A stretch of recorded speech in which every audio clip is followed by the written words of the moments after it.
मध्य प्रदेश मंत्रिपरिषद की बैठक मंगलवार को हुई। मुख्यमंत्री डॉक्टर मोहन यादव की अध्यक्षता में यह बैठक हुई।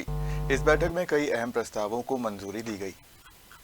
मंगलवार को मंत्रालय में मुख्यमंत्री डॉक्टर मोहन यादव की अध्यक्षता में राष्ट्रीय गीत वंदे मातरम के सामूहिक गायन के साथ कैबिनेट की बैठक प्रारंभ हुई, जिसमें कई अहम प्रस्तावों पर चर्चा करने के बाद मंजूरी दी गई। बैठक खत्म होने के बाद कैबिनेट मंत्री चैतन्य कश्यप ने बताया कि केंद्र से थांदला के पास बदनावर टिमरनी फोरलेन को दिल्ली मुंबई एक्सप्रेसवे से जोड़ने की मंजूरी मिली है। इस परियोजना पर 3,839 करोड़ रुपए खर्च होंगे और इसे 2027 तक सिंघस से पहले पूरा किया जाना है।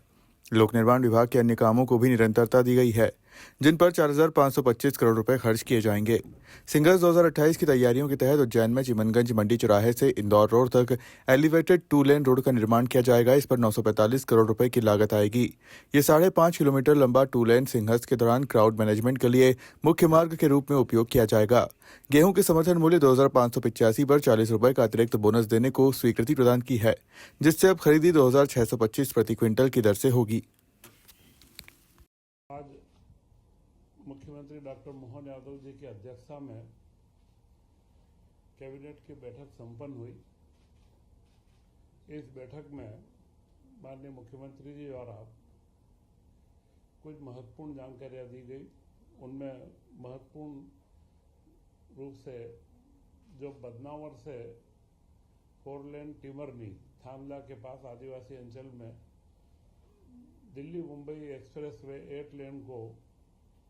जोड़ने के मार्ग की केंद्र ने स्वीकृति दी है और यह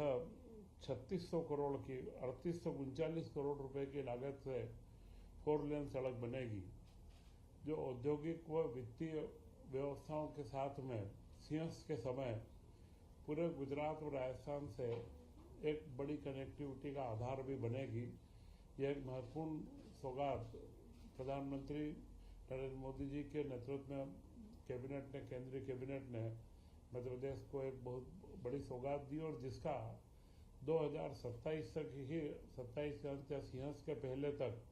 निर्माण पूर्ण करने की इसके अंदर प्रस्तावना भी दी गई है। इसी के साथ में माननीय मुख्यमंत्री जी द्वारा एक महत्वपूर्ण जानकारी दी गई है। वह जानकारी है जल महोत्सव की,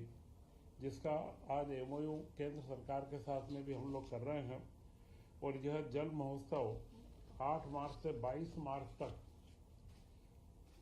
अलग अलग ग्रामों के अंदर मनाया जाएगा और इसके माध्यम से जो जल संवर्धन की या जल की हमारी जो उपलब्धता सुनिश्चित होती है, हर घर में जो नल दिया जा रहा है, हर एक पंचायत में 2-2 गांव को चयनित करके उनमें वहाँ के वालमैन से लेकर के सभी कर्मचारियों को पुरस्कृत सम्मानित किया जाएगा। यह जल व्यवस्था और उसका प्रबंधन सुनिश्चित रूप से हो, इसके लिए एक नई परिकल्पना के साथ में इस कार्य को प्रारंभ किया गया है और उसी के साथ इस वर्ष ग्रीष्म ऋतु में जल गंगा अभियान का भी शुभारंभ किया जाएगा 19 मार्च से गुड़ी पड़वा क्षेत्र प्रतिपदा से। तो यह जल गंगा संवर्धन अभियान पिछले वर्ष में भी करीब 86,000 से अधिक खेत तालाब, 553 अमृत सरोवरों का निर्माण और भूजल संवर्धन के लिए 1 लाख कुओं का पुनर्भरण का कार्य प्रारंभ किया गया था और शहरी क्षेत्रों में 3300 से अधिक जल स्रोतों का पुनर्जीवन किया गया था। तो इस वर्ष भी यह जल गंगा संवर्धन अभियान के अंदर सारे जनप्रतिनिधि हर जिले में ग्राम पंचायत और गांव तक हर जगह पर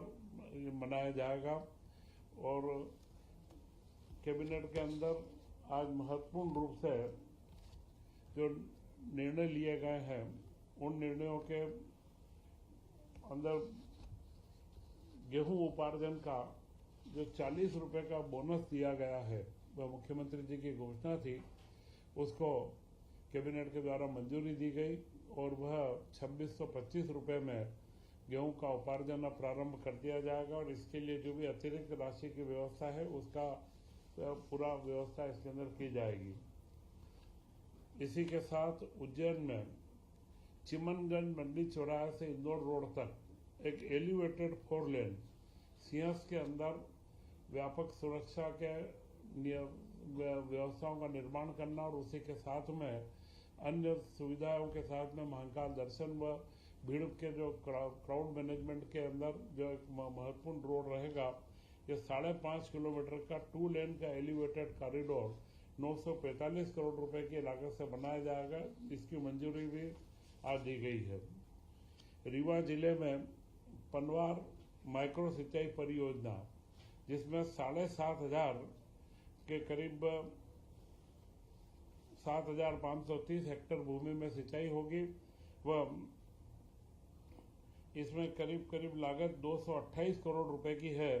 और 37 ग्रामों के अंदर इसका फैलाव रहेगा। इस परियोजना को आज स्वीकृति दी गई है। इसके पूर्ण होने पर रीवा जिले में जो उपलब्ध कृषि भूमि है सिंचित योग्य, उसमें से 92% सिंचित इलाका बन जाएगा। यह एक बड़ी महत्वपूर्ण रीवा क्षेत्र के लिए उपलब्धि है। इसी के साथ लोक निर्माण विभाग के विभिन्न परियोजनाओं की निरंतरता, करीब 4,525 करोड़ की परियोजनाओं की निरंतरता की भी स्वीकृति आज दी गई है तथा इसी के तहत अन्य कार्यों में जो स्वीकृतियां दी गई है, उसी में मध्य प्रदेश सरकार के जो लगातार वित्तीय प्रबंधन में मध्य प्रदेश सरकार को एक अच्छा सम्मानजनक स्थान प्राप्त हो रहा है, जानकारी दी गई तथा ईरान के युद्ध के चलते हुए भी मध्य प्रदेश के अंदर स्थिति, गैस की सप्लाई की पूर्ति तीनों ऑयल कंपनियों के साथ में शासन का निरंतर एक संपर्क बना हुआ है और उपलब्धता और मध्य प्रदेश के अंदर पर्याप्त कंज्यूमर के लिए हमारे पास में गैस भंडार, गैस की उपलब्धता हमारे पास पर्याप्त है। इसलिए इसके बारे में और कलेक्टरों को भी निर्देशित किया गया और अच्छे समन्वय के साथ में हम इस कार्य को आगे बढ़ा रहे हैं। यह सारे निर्णय आज की कैबिनेट में मुख्यमंत्री डॉक्टर मोहन यादव जी के नेतृत्व में लिए गए और उन्होंने संपूर्ण प्रदेशवासियों को परसों जो गुड़ी पड़वा का पर्व है, हिंदू नव वर्ष की चैत्र प्रतिपदा पर पूरे प्रदेश को बहुत बहुत शुभकामनाएं दी है और अगले वर्ष में प्रदेश निरंतर आर्थिक गति व आम आदमी के विकास के लिए हम आगे बढ़ेंगे, यह शुभकामनाएं प्रेषित की।